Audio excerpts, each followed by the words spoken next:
سچ بولنے کی عادت اسلام کا مغز ہے. لوگ توحید میں جھوٹ بولتے تھے، شرک کرتے تھے. لوگ رسالت میں نعوذ باللہ شرک کرتے تھے کہ نہیں ہم فلاں فلاں کو اپنا نبی مان سکتے ہیں. رسول اللہ نے توحید میں بھی سچ لے کے آئے، اور پھر رسالت میں بھی اللہ نے سچائی کا اعلان کیا، قبلے میں بھی سچائی کا اعلان کیا. اور جس دین کی ابتدا سچ بولنے سے ہوئی ہو، اس دین کے ماننے والے جھوٹ بول سکتے ہیں؟ اس دین پر چلنے والے لوگ جھوٹ بول سکتے ہیں؟ سچ بولنے کے لاکھوں فائدے ہیں، لاکھوں فائدے. آپ کو پتا ہے سچ بولنے والے کی نماز قبول ہو جاتی ہے. سنا ہے کبھی؟ آپ کو پتا ہے سچ بولنے والے کے دل کے اندر اللہ نرمی پیدا کر دیتے ہیں. آپ کو پتا ہے سچ بولنے والا بزدل نہیں ہوتا. آپ کو پتا ہے سچ بولنے والے کے کاروبار میں نقصان نہیں ہوتا. سچ بولنے والے کی اولاد باغی نہیں ہوتی. سچ بولنے والے کی کوئی بے عزتی نہیں کر سکتا. سچ بولنے والے کے ساتھ کبھی گھاٹے کا سودا نہیں ہو سکتا.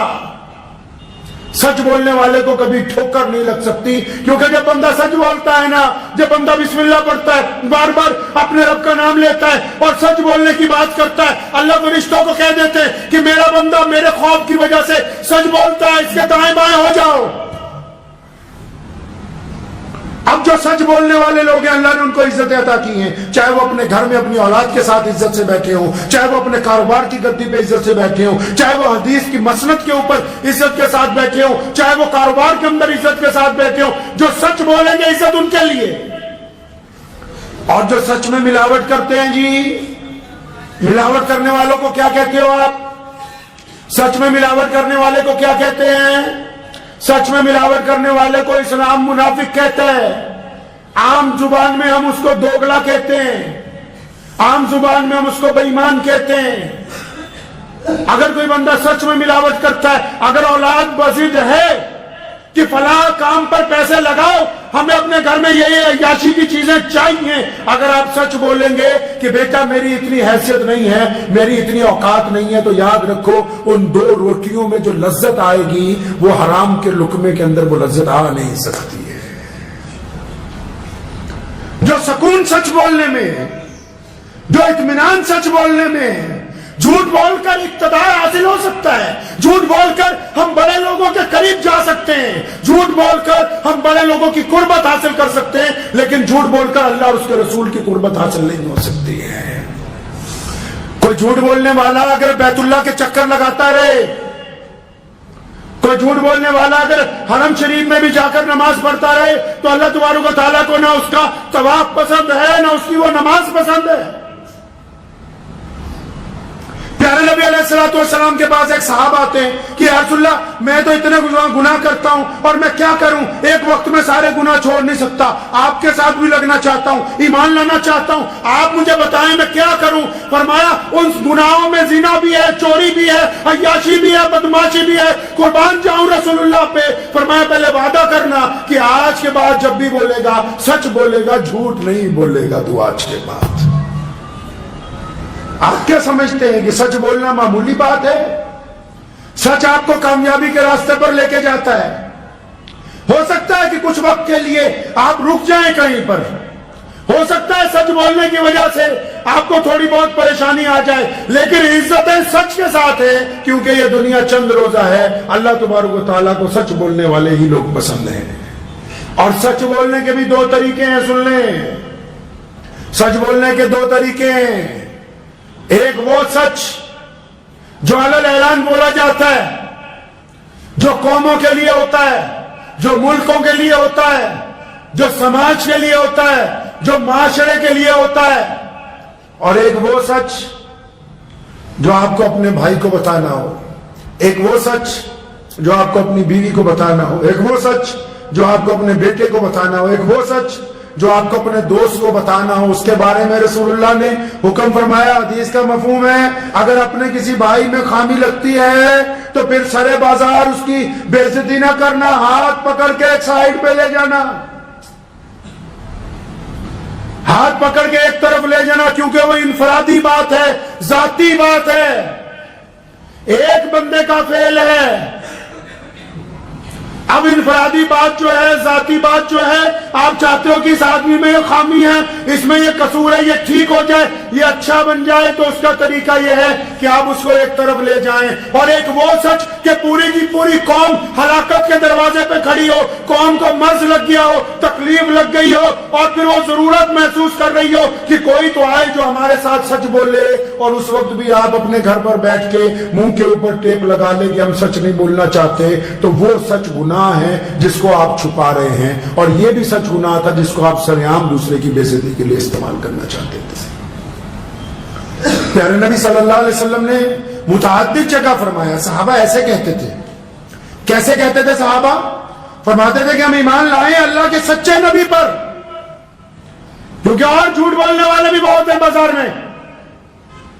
اللہ نے ہم کو سچا دین عطا فرمایا، سچا نبی عطا فرمایا، اپنی سچی کتاب عطا فرمائی ہے، کیا ہم کبھی اس کو اپنے معیار پر تولیں گے؟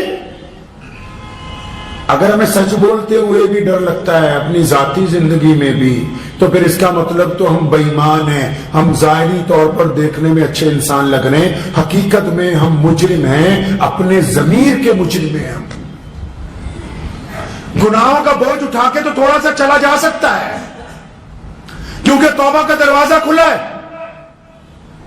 گناہوں کا بوجھ اٹھا کے چند قدم چل کے مسجد تک جا سکتے ہیں، کیونکہ توبہ کا دروازہ کھلا ہے۔ مصلی تک کھڑے ہو سکتے ہیں، کیونکہ توبہ کا دروازہ کھلا ہے۔ اپنے رب کے آگے ہاتھ پھیلا سکتے ہیں، کیونکہ توبہ کا دروازہ کھلا ہے۔ لیکن جب بندہ ضمیر کا مجرم ہو جائے، جب پتا ہو کہ جیب میں یہ پیسے پڑے ہیں، یہ حرام کے ہیں، جب پتا ہو کہ قلم نے غلط فیصلہ کر دیا، یہ حرام تھا، جب پتا ہو کہ سامنے کوئی گرا ہوا ہے، میں آنکھ بچا کے سڑک سے ایک طرف سے چل کے گزر گیا، جب پتا ہو کہ پڑوسی کے گھر میں کھانا نہیں بن رہا، میں بہترین کھانے کھا رہا ہوں، پھر بندہ اپنے ضمیر کا مجرم ہے۔ دوسروں کا مجرم تو معافی مانگ کے سرخروئی حاصل کر سکتا ہے، ضمیر کا مجرم کہاں جائے گا؟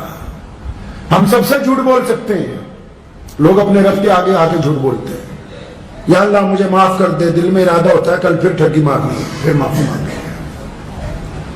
اپنے بھائیوں کو کہتے ہیں، دوستوں کو کہتے ہیں ہمیں معاف کر دے، دل میں ارادہ ہوتا ہے ایک بار معاف کرے گا، دوبارہ جب موقع ملے گا پھر اس کا رگڑا پھیریں گے۔ لیکن جو اللہ نے یہ دل لگایا ہے نا اندر، جس میں اللہ نے ضمیر نام کی ایک چیز پیدا کی ہے، جب بندہ آخر میں خود اکیلا ہوتا ہے نا، پھر اپنے جب ضمیر سے پوچھتا ہے تو ضمیر کہتا ہے کہ ہاں تو نے فلاں کی بیٹی کی طرف زنا کی جو نگاہ ڈالی تھی وہ جائز نہیں تھی، تیرے گھر میں بھی تو بیٹی ہے۔